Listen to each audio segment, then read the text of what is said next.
Today I want to speak about Muslims in the West because 2025 has been a very contentious year for us. We've seen all of a sudden a resurgence of something we thought was long gone. We thought that, we survived the brunt of the post 9/11 hysteria against Muslims, but now it seems like it's all coming back full force. We're seeing those anti-Muslim, protests and riots in the UK. We're seeing that different European countries are enforcing stricter and stricter laws against the Islamic religion, like being able to wear hijab and stuff like that. That stuff was always there, but things are accelerating on that front as well. We're seeing some legislators, sorry, this bench is pretty wet, huh?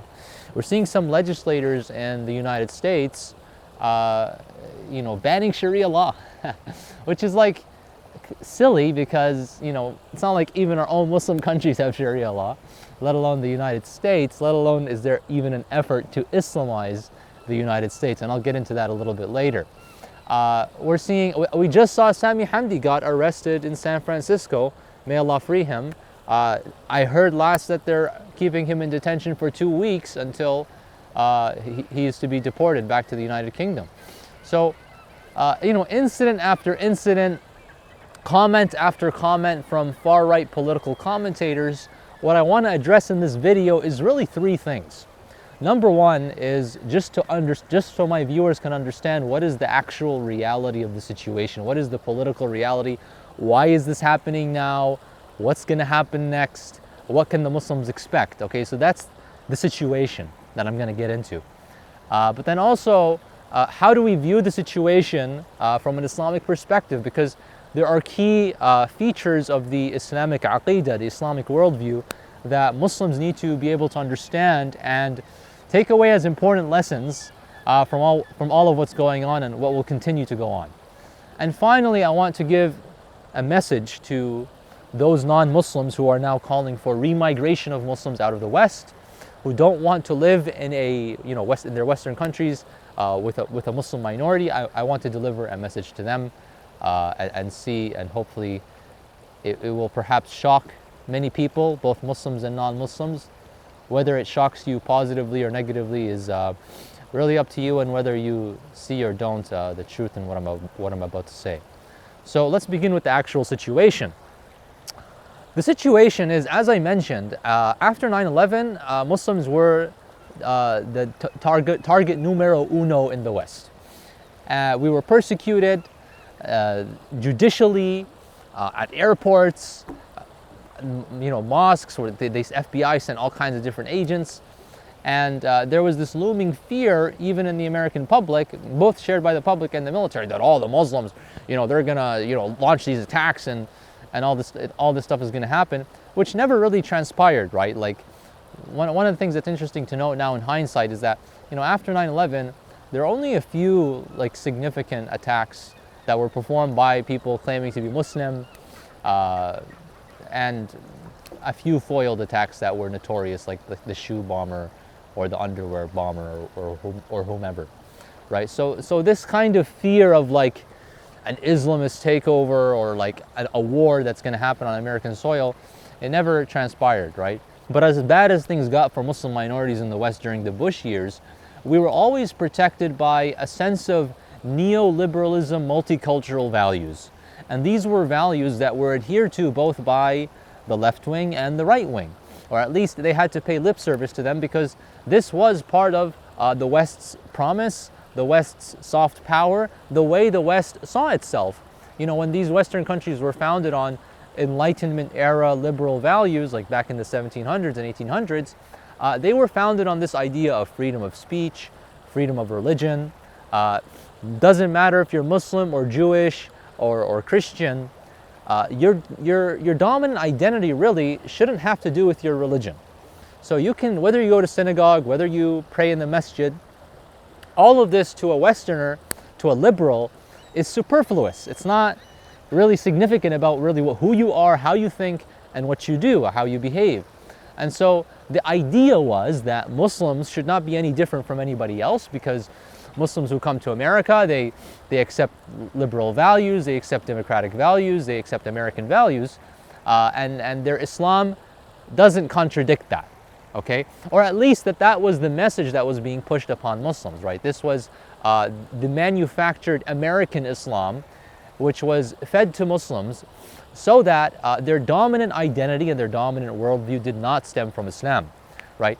This was the strategy for the longest time, and continues to be the strategy really, of assimilation and co-option rather than just like smashing and deporting, right? So, you'll find videos like right after 9/11 of people like George Bush and people like John McCain, and during those like 2000s era, they're praising Muslims, they're praising Islam, they're saying that yes, actually Muslims are a beautiful minority that belongs in America, they're just as American as everybody else, but don't let that fool you into thinking that they actually like Islam or like principled Muslims, because the neoliberal era, or let's just call it like the Napoleonic method, because he was really the first person to do this, the method is to co-opt Islam by replacing or changing what Muslims understand their Islam to be, right? So Muslims, they understand their Islam as a comprehensive, they're supposed to understand their Islam as a comprehensive system that was revealed by Allah subhanahu wa ta'ala to the Prophet, peace be upon him, whose core idea is that the creator of the universe is the king of the universe, and that law can only come from Allah subhanahu wa ta'ala, right? That's the idea of Islam put in its most simple form. And certainly that idea clashes right up against the foundation of Western ideology, which is secularism. The secular idea that when we legislate, or that when we govern, we don't bring ideas of the divine or religion or what God said this or what prophet said that. No. We should use our own reason to directly understand the realities of economics and politics and morality, and not make appeals to the divine. Whereas Muslims, we understand that, look, making appeals to the divine is really the only reasonable way to proceed with governance, because conviction in the existence of the divine is rational, and conviction in the Prophet of Muhammad sallallahu alaihi wasallam is rational, and therefore the legislation that we get from the revelation is rationally understood to be from God. And furthermore, no one can really legislate for mankind except for the one who created them, because he understands their condition. He is unbiased, he is omniscient and omnipotent over reality, and so his law is like the silver bullet. It is what's going to ensure the proper allocation of rights and responsibilities in a society. All right, so that's just for my viewers who are not used to my videos and are not used to understanding the Islamic worldview like this. And there's a reason why most Muslims don't understand the Islamic worldview like this anymore. It's because there was a campaign to secularize Islam since Napoleon. When Napoleon came into Egypt, he did not come in as like a crusader here to smash Islam and assert the superiority of the Western religion or the Western ideology. No. The Western Enlightenment approach was to co-opt. So he came praising Islam. He came praising the Prophet, peace be upon him. There are records that he even converted to Islam. He took the Shahada, and they dressed him up with the robes of Sheikh al-Azhar. This is when he took over Egypt. And of course it was all a sham. It was all a ploy, and the ploy was to kind of create two Islams. One Islam which becomes demonized. You give it a different name. In the Bush years and in America, they gave it the name Islamism. Okay, so you demonize a certain kind of Islam, and you say, well, the Islam that some people understand to be like a political ideology, that's not really what Islam is. Islam is a peaceful religion which comports with American values, and is just as nice to us, and it fits just as well as in America as Christianity or Judaism or Buddhism. So you create these two Islams, and then you use a carrot and stick approach to get Muslims not to leave their Islam, because that's too difficult to do. And just trying to say I'm going to smash Islam or I'm going to ban Islam, it doesn't work very well, because all it does is it creates solidarity among Muslims. So you don't want to do that. You want to divide and conquer them. You push them into accepting a sort of compromised, watered down, secularized version of Islam, which most people understand today, which is why sometimes when I speak about Islam in a quite a political way, people are taken aback by that. They think, well, hold on, this is perhaps not what Islam really is, or this is something that's more advanced, or this is not, the reality. But that's really just because, what your parents understood or what your Islamic school teachers understood. was the product of this American campaign to secularize Islam. And it goes back before America too, right? But like they doubled down on it. And so that's the approach. That's how they viewed Muslim minorities. That's how they tried to deal with Islam and our understanding of Islam. And we've seen the effects of it. We've seen the effects of it in the way most people understand Islam. Now something very interesting is happening, which is that elements of the right wing, which were never this bold before, are coming back to the Crusader way of dealing with Islam, which is not to dichotomize between the good, moderate, peaceful Muslims and the scary, fundamentalist Islamist Muslims. No. Now it's just Muslim equals bad. Islam needs to be banned from the West. We don't want people that look like this. We don't want people that pray. We don't want people that eat halal. And let's try to understand, like, okay, what the heck happened here? So like I said, as bad as it got during the Bush years, that neoliberal approach protected Muslims' existence in the sense that, like, it was not within the Overton window to say things like ban Islam or deport Muslims or ban Muslims from entering the West. Again, not because they're super tolerant and inclusive, but because to do such a thing would go against the Western ethos of making religion something unimportant and secular. The minute you say things like you have to ban all Islam and all Muslims, what you're effectively saying is that Islam is not a religion which can be compartmentalized into the private life of the individuals like Buddhism or Christianity. And that would go against their whole campaign of secularizing Islam. Like, you cannot, you have to pick one lane. And so they picked the lane which, you know, from my perspective is the more effective lane. If you want to co-opting something is way more effective than smashing it. And I thought they learned their lesson from Napoleon. But if you've been paying attention for the last 10 years, you'll have noticed that the Overton window in America and in the West in general has been shifting. Neoliberal values, multiculturalism, diversity, those basic values, many of them of the Enlightenment that were formed in the 1700s by people like Thomas Hobbes and John Locke and Jean-Jacques Rousseau, are being questioned for the first time. Because like I said before, it didn't matter if you were left-wing or right-wing or Democrat or Republican, Enlightenment values were bipartisan, right? So this like basket of ideas was held by both parties, and it didn't really matter how far to the left or right you went within, again, normative American politics. And the first person to really test the waters on this in mainstream American politics was Donald Trump in 2015. When on the campaign trail he called for a complete and total shutdown on Muslims entering the United States. And it was probably the most controversial statement of his campaign trail.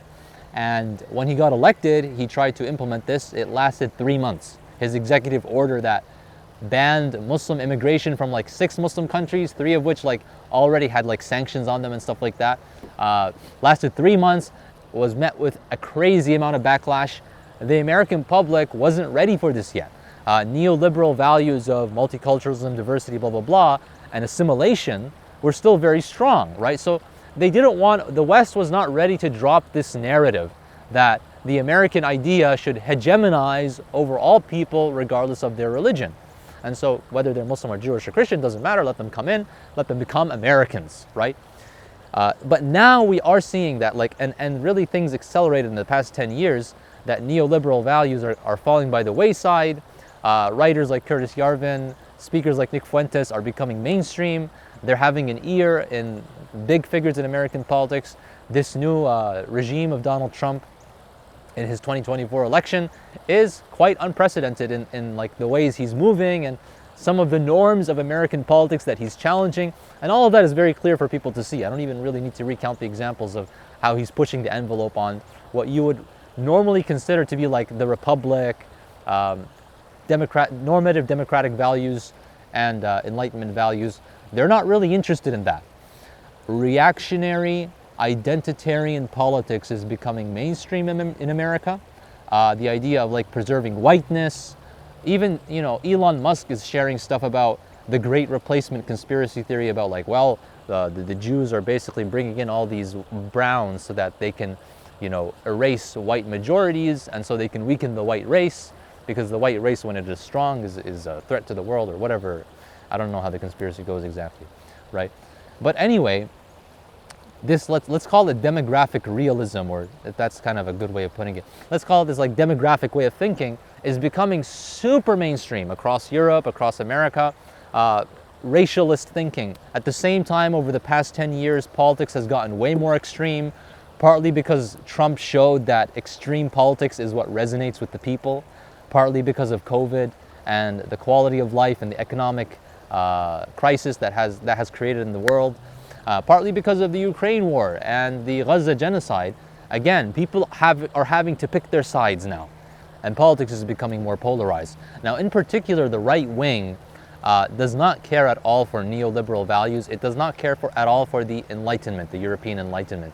Actually, it seeks to kind of reverse the order of the European Enlightenment to kind of a pre-Enlightenment way of thinking, which is, and this is people like, again, Curtis Yarvin, Bronze Age pervert, Nick Fuentes, who don't believe in democracy, don't believe in secularism, don't believe in the European Enlightenment, largely speaking. That's why they're, part of the names I mentioned are part of a movement called the Dark Enlightenment, or AKA neo-reaction.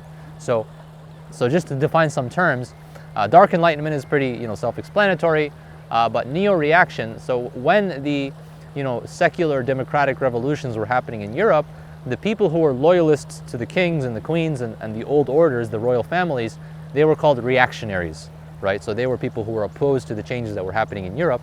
So these people are calling themselves neo-reactionaries in the sense that they are for the status quo in Europe, or some version of that, before these secular liberal revolutions. And we're starting to see that in some of the rhetoric. They're going back to that same rhetoric of like Christianity versus Islam. Christian identitarianism and Christian nationalism is becoming way more popular in the past 3 years. This is has gone insane in just the past couple of years. And with that, again, this kind of pre-Enlightenment way of thinking about religion, whereby there's this dichotomy between the Crusaders and the Saracens, and these Muslims, these are invaders, and Islam has no place in the West, and not any version of Islam, right? Again, you shouldn't feel this is a unique threat now to Islam, as though as though they have been tolerant of Islam before, right? Because again, it's just a change of strategy, and this strategy is in a sense weaker because it's more in your face, it's more obvious. Many of you are now feeling threatened for the first time, not realizing that we were always threatened. We were always being, targeted, just in more subtle ways that were, frankly speaking, more effective. In any case, that's the situation. It's a very real possibility that Muslims will be ejected from the West in the near future. This is not fantasy. This is not fear-mongering. This is just a projection of a very plausible direction that right-wing politics might take, and European and American politics might acquiesce to, as these parties get more and more bold and get more and more traction with the public, and the shape of politics and the shape of this Overton window changes more and more. We have to be ready for the reality that it might not be our choice anymore, and we very well may be approaching a tipping point by which Muslims must leave the West or face a Holocaust. And the rhetoric, the conditions, the signs are very similar to what was happening in the middle of the 20th century in Europe, or early mid 20th century to the Jews. The same rhetoric about Muslim invasion, Muslim power, the power of Islam in UK, and these are ridiculous narratives, right? Muslims are largely disenfranchised in the West. We don't have the level of influence of other minorities. And I'm gonna get to okay, so actually let's get to it now. Why did this start now? Or how did this start now? I mean, neoliberal values have been, decreasing, yes. That protective layer, that kind of narrative that the West had about itself is evaporating. But I think the main catalyst has been Gaza, the genocide in Gaza, which essentially created a political awakening in the West against Israel, against the Zionists. Because on the one hand, there's a very clear display of the brutality and the genocide against an innocent peoples. On the other hand, Gen Z is just not as inculcated with this pro-Zionist thinking points, because the internet is a way more open source of information than what the boomers were raised on. If you it's very easy before the internet to kind of buy up the influence that you want in the different media channels and news channels and present one kind of narrative. And now with the internet, Gen Z has been raised on a new kind of narrative. And we see both on the left wing with the demonstrations and protests for the Palestine, and on the right wing with personalities like Nick Fuentes and Candace Owens and Tucker Carlson, are for the first time in an unprecedented way agitating against Zionist influence in the West, against this Israel first policy of America, against this attitude that America always had of like Israel is our closest ally. For the first time, these notions are being challenged. And the Zionists, they see a future, a very plausible future, whereby America becomes taken over by these elements and totally cuts off Israel, and perhaps even, from their perspective, does something bad to the Jews, goes back to like Nazis, or like they have that kind of trauma from the Holocaust, which should sound familiar, right?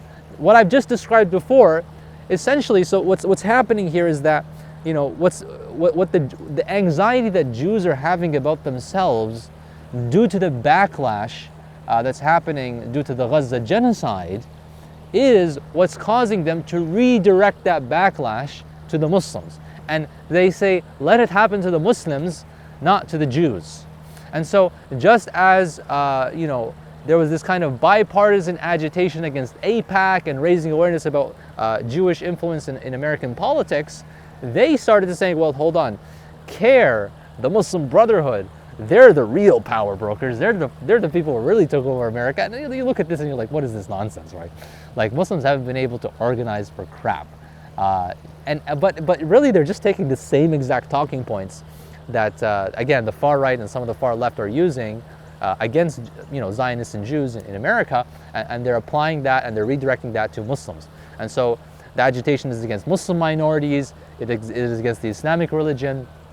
The call now is to remigrate Muslims and to ban Islam and to crack down on Muslim institutions, to crack down on Muslim lobbies or whatever have you. So know that this is not natural. This is organized and coordinated as a response to a PR crisis, which the Zionists anticipate could escalate into a full-blown political breakup with Israel. That doesn't mean it's purely artificial. It is leveraging long-standing tensions that were existing in Europe against like Muslim refugees, against again just normal xenophobic attitudes that many of the public had, and it kind of resurrected old anxieties and stereotypes and tensions that people had after 9/11, right?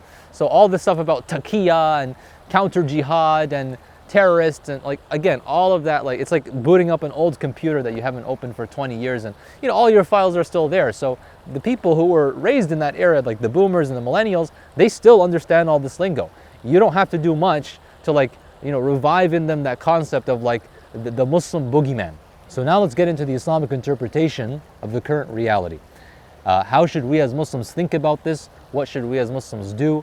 And to understand that, we have to establish some aqidah preliminaries, because there are aspects of the Islamic worldview which are extremely critical for Muslims to understand at a time like this, that this kind of situation reminds us of, which is that Islam as a comprehensive system informs our political identity.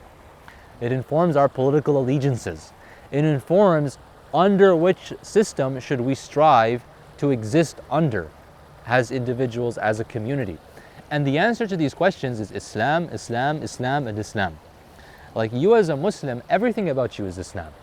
And your identity should not ever be associated with a nation state, especially not a non-Muslim nation state.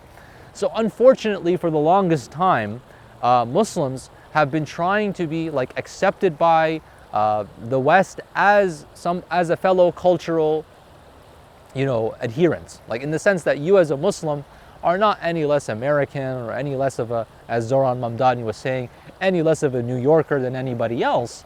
But what you have to understand is that when American is not simply an ascription of like, okay, you exist inside this geographical area, it does correspond to a set of ideas and principles and worldview, and it does correspond to a group of people who don't have the Islamic worldview.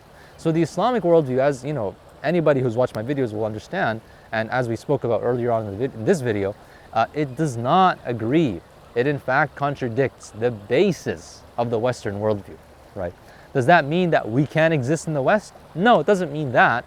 But it does mean that we should not view our existence in the West as the most desirable state of affairs. This is very important for Muslims to understand, because we live in a time of so much exceptions and so much, ifs and ands, and we forget what is it that we should strive to be as Muslims and exist as Muslims. And the ideal state of affairs is that the Muslim lives in an Islamic society under the Islamic law. Today, that doesn't exist, unfortunately. And you look at our history, Dar al-Islam, the land in which Islam is established, was dismantled by a combination of the West itself and internal agitators and traitors among our own ranks. And 1924 is the official year that the caliphate was abolished. That was the Ottoman Caliphate. And it's a sad reality that Muslims don't even identify with anymore. And that's the problem. The problem is that when we go and we live in these countries and we start to basically chill and relax, and we become apolitical in terms of our Islamic thinking, that's when we get surprised by such realities. Because anybody who was thinking in the right way never wanted to persist in the West anyway. That the Muslim today is, in the most real sense, stateless, homeless. There's no country today where if you are a Muslim, whether you're born Muslim or you converted to Islam, you get citizenship there, you get to move there, and you get to say, I am part of this country on the basis of my Islam. No countries today are like that. Even our countries, the Muslim countries, those 50 plus Muslim countries, are divided according to secular nationalist lines. And so people's identity, the dominant form of identity today, as I spoke about in my previous video, is nationalism. And that's an unfortunate reality. And it's even more unfortunate when we become nationalistic about countries that don't really accept who you are and what your worldview is. We're gracious to the West to the extent that we're allowed to live here as a religious minority and have our religious freedoms, right? I was born and raised in Canada, but that doesn't mean that I view my destiny as being a Canadian. No, my destiny is that I am a Muslim, and that I aspire to live under a civilization, a political entity, which was called the Khilafah, whereby we're all Muslims together. We're all living according to the Islamic worldview together. We're resuming the Islamic way of life together. We're building the Islamic project together, right? Now, when we just come to the West and we forget about all of that, and we don't aspire to that, and we don't contribute to that, we don't bring that back into existence, what are we left with? We're left with, now we're like fish in a barrel. Now we're like Jews in a Holocaust type situation. We're like, we don't have any means to protect ourselves. And you continuing to insist to the West that no, we should be like accepted and leave us alone. Yeah, how far is that going to get us when these far right people, seize government, they totally override constitutions, and they roll back Enlightenment and classical liberal and neoliberal values, right? Where's that going to leave us? It's going to leave us, with our pants down, caught with our pants down, because we didn't think strategically. If we thought strategically, we would have understood that our primary duty and responsibility is to the Muslim world, from Indonesia to Morocco, to reunite those lands, to establish the Islamic civilization in those lands, to inspire that, to work on whatever, the intellectual work that needs to be done to have that. But people don't even think about that. People, even imams in the West, they either poo-poo this idea by saying, well, the caliphate is unrealistic, and well, we don't need it to get into heaven. We can just practice our individual Islam, which is, the biggest lie that, many are telling about Islam. Or they actively insist that no, we as Muslims in the West can continue to exist here forever. We can maintain a permanent presence here. It's all going to be fine and dandy. We just need to, establish our rights and our lobbies, and we can live the Islamic way of life here in America, which is ridiculous. And the current situation is proving that. One of these imams who says that we Muslims in the West are Muslim Americans, and we are loyal to America, and we should stay in America, as Americans. This is our home. We're not going anywhere else. He tried to start a community in Texas, like a Muslim community, like a housing project. And the governor of Texas came and cracked down on it and said, "You're trying to establish Sharia." It was a totally bogus accusation. It was just a housing project. But again, this Islamophobic governor showed that, things can get really hairy really fast. Now, I think they got that stuff reversed. Like, he tried to stop the development, and I think they got that win in the courts. But they could have easily not done so. And things can go really, really far against us really, really fast. And we're not going to wake up until we recognize that the Muslimin are not going to be safe and secure until we only take Allah, His Messenger sallallahu alaihi wasallam, and each other as awliya, as protectors, as allies, as an in-group, as a team. And we don't think of anybody else as going to guarantee our safety or our security. And that is why Allah subhanahu wa ta'ala says in Surah Al-Ankabut that the allegory of the believer who takes awliya other than Allah is like the spider that takes, weaves its web and takes that as its house. And how flimsy is the house of the spider. In Islam, there's a concept called hijrah. And hijrah is not just one event that happened in history during the time of the Prophet ﷺ when they went from Mecca to Medina. No. Hijrah is a theme of Islam. It is something that persists until the end of times.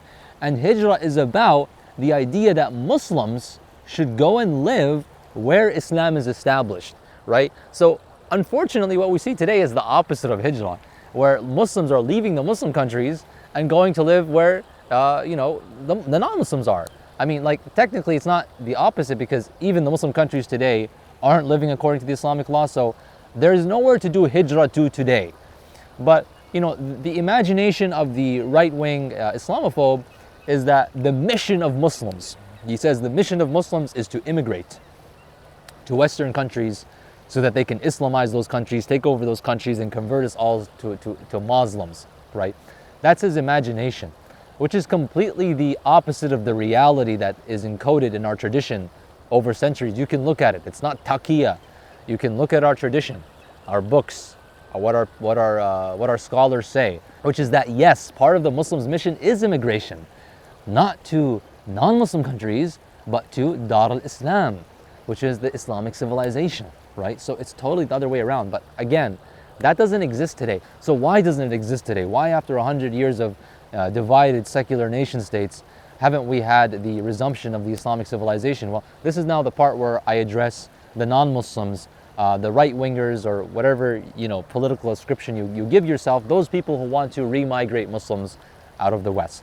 That a big reason that we haven't had this yet is that Western governments, especially America, have been actively interfering militarily, diplomatically, economically in Muslim countries for the past 100 years to limit their ability to self-determine, to keep them divided, to initiate coups against democratically, and now I'm using the word democratically not as in democracy, the legislation of the people, but the people's choice of who they want as leader, right? Whenever Muslims have elected, governments that are more religious, that are more quote-unquote Islamist, as the West would put it, the West takes the measures in its hand, it pulls the levers it wants to remove those governments. That's just the unobjectionable reality. And you can read Miles Copeland's book, The Game of Nations. Miles Copeland was one of the founding members of the CIA, and he describes the nature of America's diplomatic, political interference in the Middle East. So, oh non-Muslim Westerner, all what we ask is that your governments cease their wars and their interventions in the Middle East, and they allow Muslims in the Middle East to self-determine, to choose their own destiny, their own political destiny, how they want to live their lives, how they want to build their own societies. If you can do that, then we will have a countries to go back to. We wouldn't have to persist in the West if we had an ability to live in freedom, in harmony, with justice in our own lands. And I'm telling you, part of the deen of Islam, part of our religion, is that if there is such a place for us to go to, it becomes impermissible for us to remain in a permanent state in non-Muslim countries. Wouldn't you love that? Muslims, would on our own, we would leave. And you guys can have your way of life. And look, I mean, to an extent, I can appreciate and respect the fact that you want to have your own way of life. I don't agree with your way of life. I don't agree how, it's based on, the racialist way it's based on for many of you. But in any case, if that's what you want, what we want, our own way of life as well, in our own lands. And it's been the West for the longest time, which has been an obstacle to that. So I think there's a mutually beneficial arrangement here that perhaps you're shocked by. Perhaps you thought that I would come on the camera to tell you to stop being such a racist and let Muslims be Americans, let Muslims be Canadians, and let us live here forever. And who are you to tell me I'm not a Canadian? I was born and raised here. Yes, Canada's the only home, quote unquote, that I've ever known. But my real home, my ideological home, is Islam, the Muslims, the Ummah. I don't feel, despite my living here, because of how I believe and how I think, that I really belong to this society. No, right? For the time being, I'm a good citizen. I respect the law. I respect how other people want to live here. I'm a good neighbor. I contribute, to the economy and so on and so forth. So even though we do have different values and different ideas about our way of life, that doesn't mean we can't coexist and be allowed our own religious freedoms in our own communities, but it's not ideal, right? And the ideal that you're looking for and the ideal we're looking for have an overlap there. If you're really serious about wanting Muslims to leave the West and having a more white/Christian Europe or a white/Christian America, then your current strategy of just agitating and creating tension against Muslim minorities is not the right way to go. Is going to create lots of backlash for you, is going to create lots of tension in society, which is totally unnecessary, right? It's totally counterproductive to your goals. And I think that if you're being led to think that way, if you're being led to channel your rage against a disenfranchised minority, then I think you're being played. I think you're being played by people who, again, like I mentioned, why is this happening now? Zionists, they want to redirect the backlash that Israel has been facing and Jews have been facing to Muslims. So if you're a real quote-unquote Western patriot, a believer in Western civilization, Christian nationalism, if you're part of that category of ideas, don't be played. Focus your frustrations on the people who created this situation, your governments. Your governments created this multicultural situation whereby Muslims exist in the West, and they created this situation by which Muslim countries don't have self-determination, are puppet states, are despotic, tyrannical, have no opportunity for development, and are divided and not upon what all Muslims really want to resume, which is the Islamic way of life, right? So, your governments have created this situation for both of us. Take a page out of the book of Patrick Buchanan. Patrick Buchanan being one of the most famous conservative thinkers, paleo-conservative thinkers, against neoconservatism. He was against this idea of American foreign intervention in the Middle East and in other countries in the world, because he wanted America to focus on maintaining the American way of life for American people and to prevent more immigration, to keep America more, white, like the way it was, earlier in its history, and to maintain that shape of life. So I fully respect that if you want that, right? You might be surprised by a Muslim saying this. I fully respect if America wants to be a white country, I respect that. But do so understanding what are the ways from a geopolitical world perspective that's going to be possible. I'm going to link an article by Pat Buchanan called An Idea Whose Time Has Come. He wrote this in 2006, and I think it's very prescient. I think that Muslims and non-Muslims should read it and understand what has to be done in order for both of our situations to be ameliorated. Wa alaikum assalam wa rahmatullahi wa barakatuh.